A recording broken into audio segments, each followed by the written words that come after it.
It starts with a bite, just a little bite, but leaves behind its trail pains and sometimes death.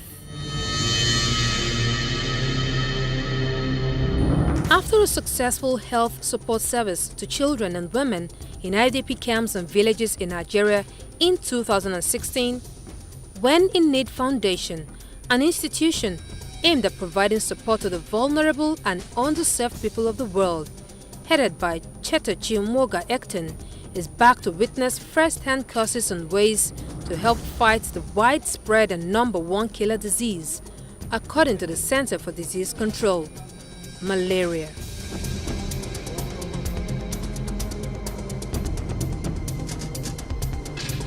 I said to myself, when things changes just a little bit for me, it doesn't have to be a lot, but if I have a little to share, I will share.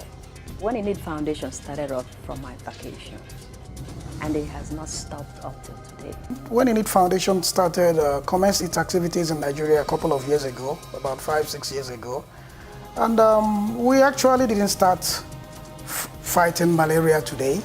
However, in terms of medical outreaches, we've been able to treat a whole lot of other ailments.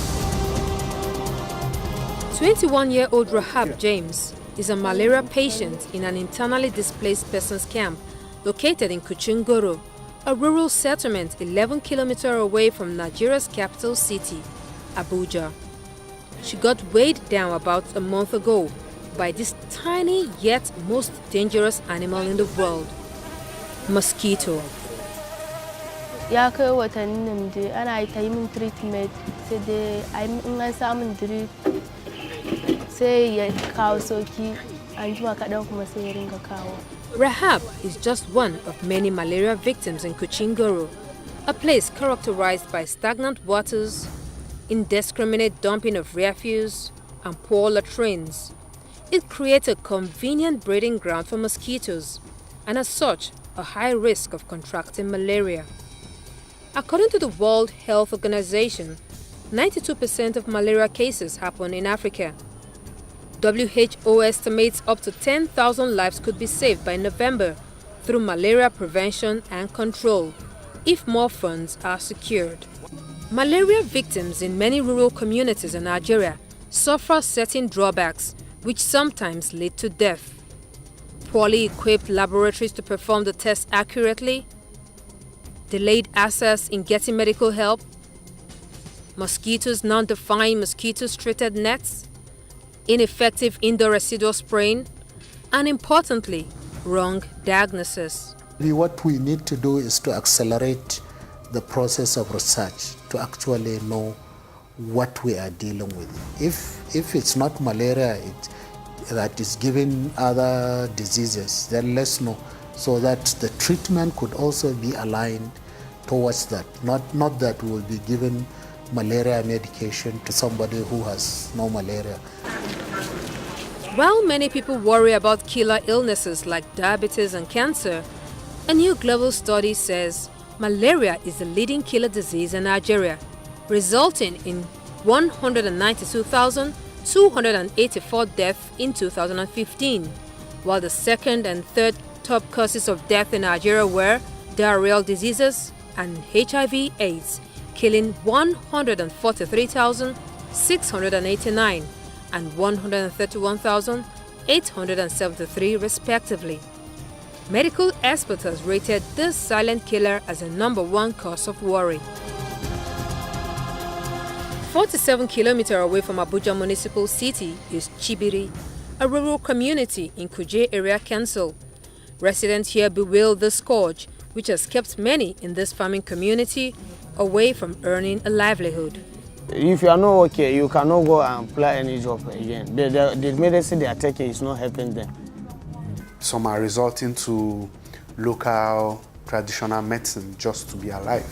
So I think it is something we all collectively, not just the NGOs, not just when in need, it's a global call for humanity. Alhaji Haruna Auta is the head of this village. He has been battling malaria for close to a month now, and says the filth and stagnant water around the environment is not the only cause for worry. The major source of drinking water leaves so much to worry about.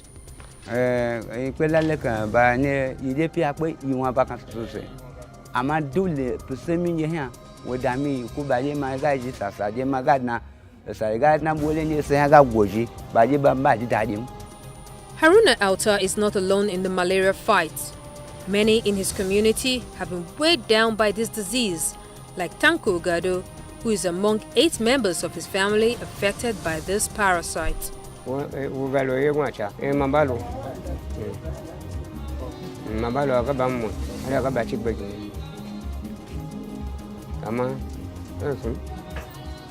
According to the National Malaria Elimination Program, an estimated 300,000 children under the age of 5 die annually as a result of malaria.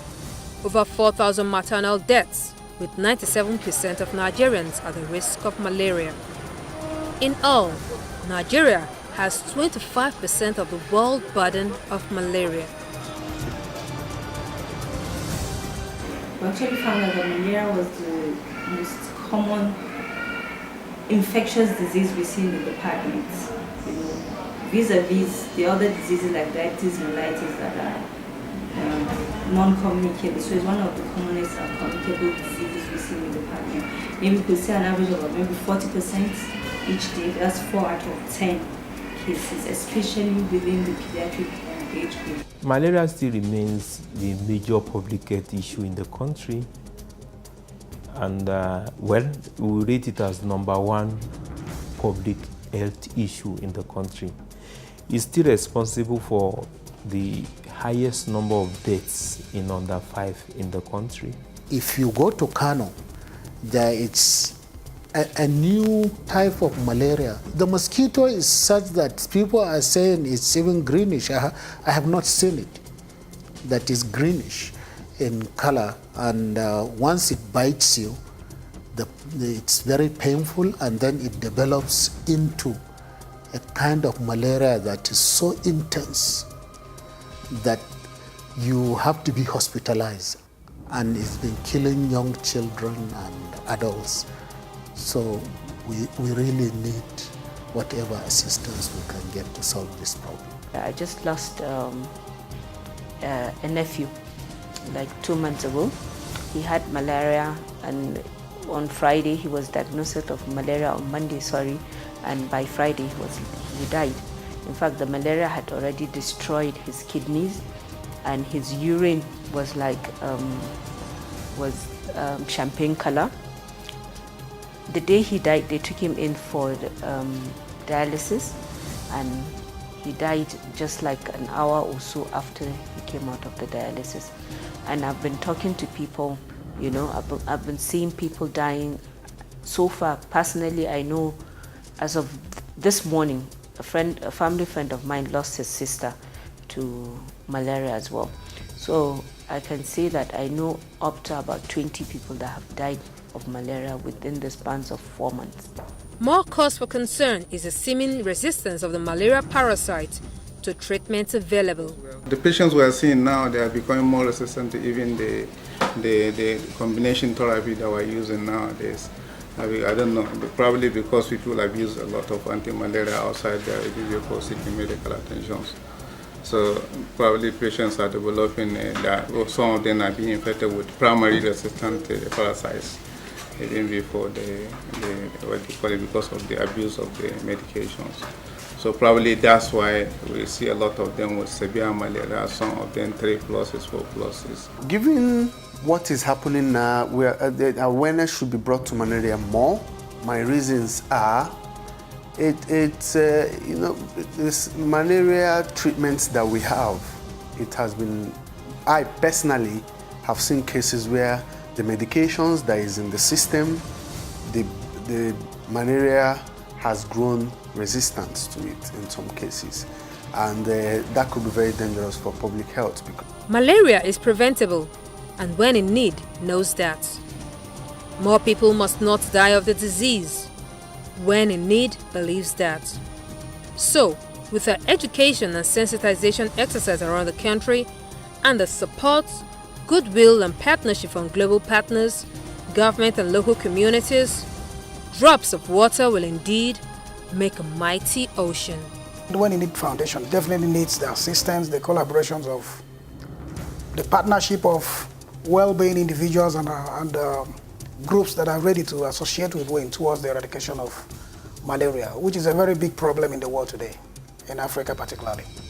As we all know now, malaria is a great epidemic in Nigeria. As far as I'm concerned, it's even worse than cancer, HIV, Ebola, and the rest, because of the way it's killing people. Malaria kills, that's the bottom line. Malaria kills faster than HIV if not handled. That's the fact. If you have malaria, you have 4 days, in some cases, before it kills you. So it's a serious illness, and I believe it should be taken very seriously.